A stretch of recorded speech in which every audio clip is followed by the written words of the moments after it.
In the last video, we talked about histograms, and we talked about histograms with discrete data. Now we're going to talk about histograms with either continuous data or large numbers of discrete data values. So first we need some definitions. As we already talked about previously, classes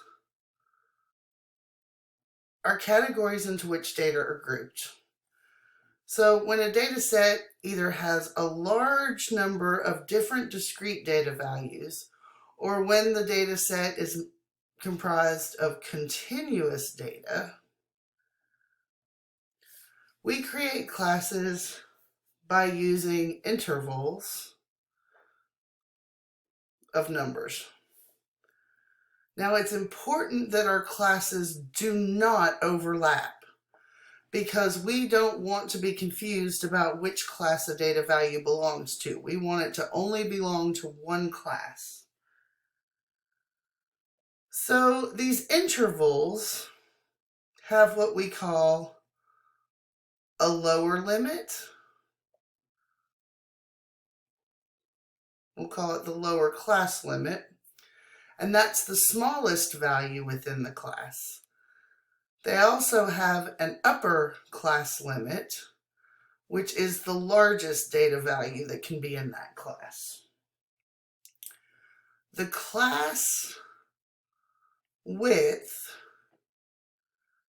is the difference between two consecutive lower class limits, or we could use upper class limits as long as they're consecutive. It will be the same. And the class width should be the same for every single class. One exception to that requirement that the class width should always be the same is if we have an open-ended table. And an open-ended table is like this one in example 1, where we have 10 to 19, 20 to 29, 30 to 39, and then 40 and over. So as you can see, if we do the class width here, it's 20 minus 10, which is 10. If we do the class width between the second and third classes, we have 30 minus 20, which is still 10. When we do the lower class limit for the next, when we do the class width, for the next one, we have 40 minus 30, which equals 10. Remember, I said we could do this with the upper class limits also. So if we do that, between the first and the second class, we have 29 minus 19, which is 10. Between the second and third, we have 39 minus 29, which is again 10. But how do we calculate this one? We don't even have a number here. So that is an open-ended table.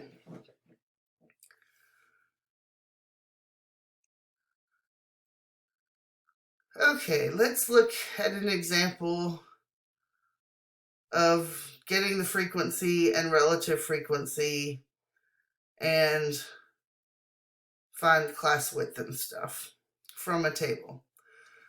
So suppose we're considering investing in a Roth IRA.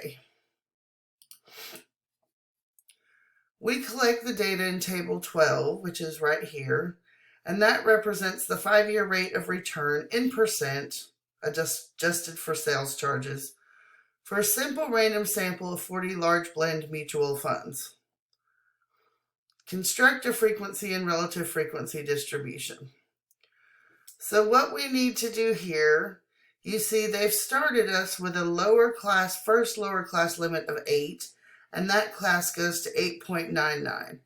So we need to go through the table and count how many data values we have between 8 and 8.99. So let's see. I'm going through the table, and I'll cross them off as I find them. There's 1, So I'll make a tick mark. And there's a second one, so I'll make another tick mark. Now let's do the same with the 9s. So I have 1 and 2. And I see no other 9s. Now we can continue that way, and we will come up with the following frequencies. 2, 2, 4, and you really should try counting these on your own. I'm just continuing on to save time in the video for you guys. 13, 7, 3, 1. Now for 17 to 17.99, if we look in our data table, we have no values, so we're going to put a 0 there. The same thing for 18 to 18.99. And then 19 to 19.99, there is 1 data value in that range. So now recall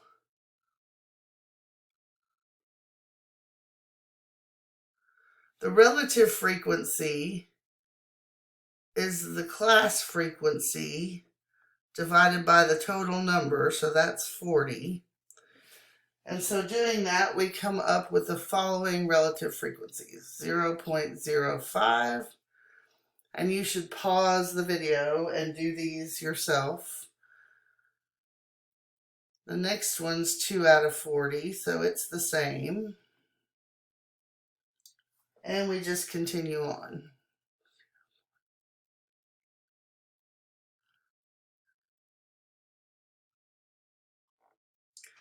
So we have 0.05, 0.05 for the first 2 classes. Then we have 0.10, then 0.025, then 0.15, 0.325, 0.175, 0.075,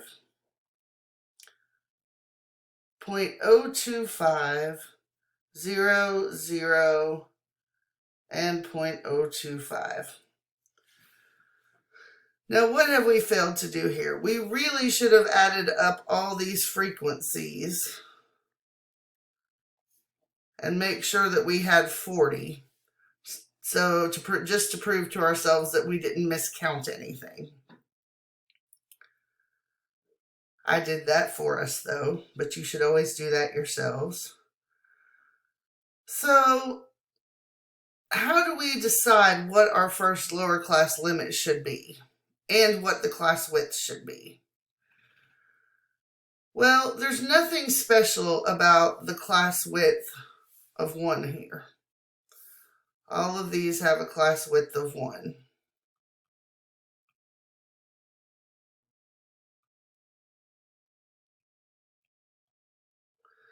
Which, remember, every class should have the same width all the way down the table.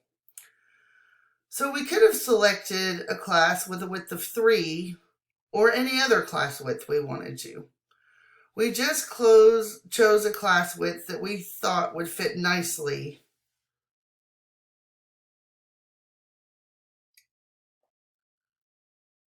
to summarize the data.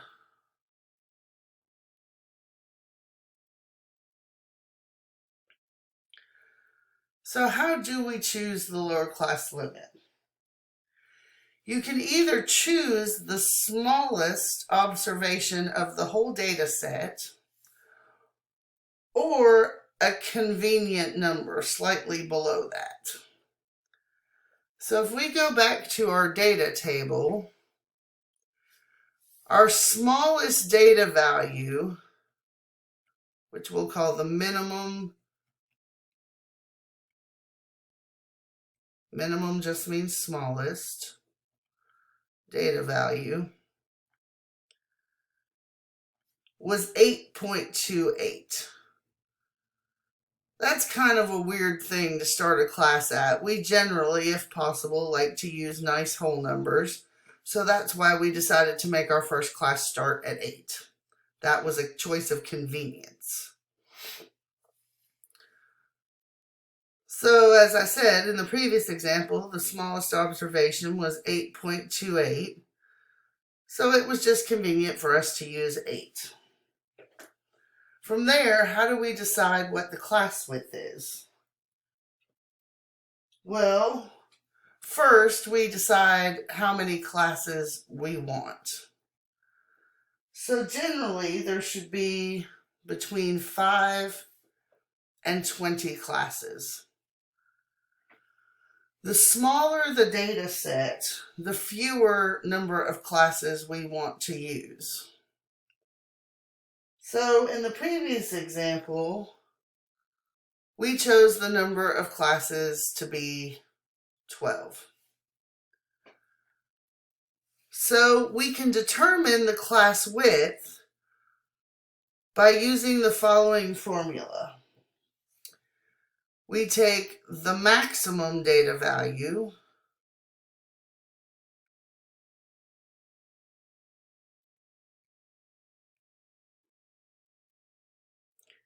which we find from the table. It's just the biggest number in the table.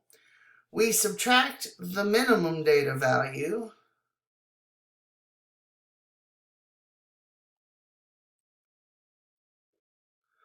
and then we take whatever answer we get after we do that subtraction and we divide it by the number of classes we want.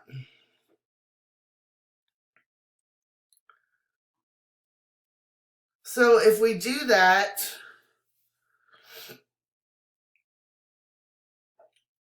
and then we should round that value up to a convenient number, which is usually going to be a whole number. So let's take our previous example. We know our minimum data value. What is our maximum data value?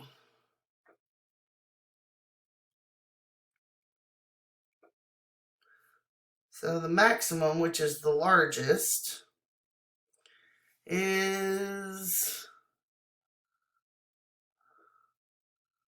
looks like 19.43. So we'll take 19.43, subtract 8.28, and then we said we wanted 12 classes, so we'll divide by 12. So remember, we have to do the subtraction first because of the way the order of operations works. So we have 19.43 minus 8.28. That gives us 11.15 divided by 12. And if we put that in the calculator, we get 0.929 approximately. And so we round that up to 1. So that's why we decided to use a class width of 1. I think we'll stop there now that we've talked about class width and how we determine that and the number of classes and all of those things. And we will pick up with drawing histograms of this continuous data in the next video.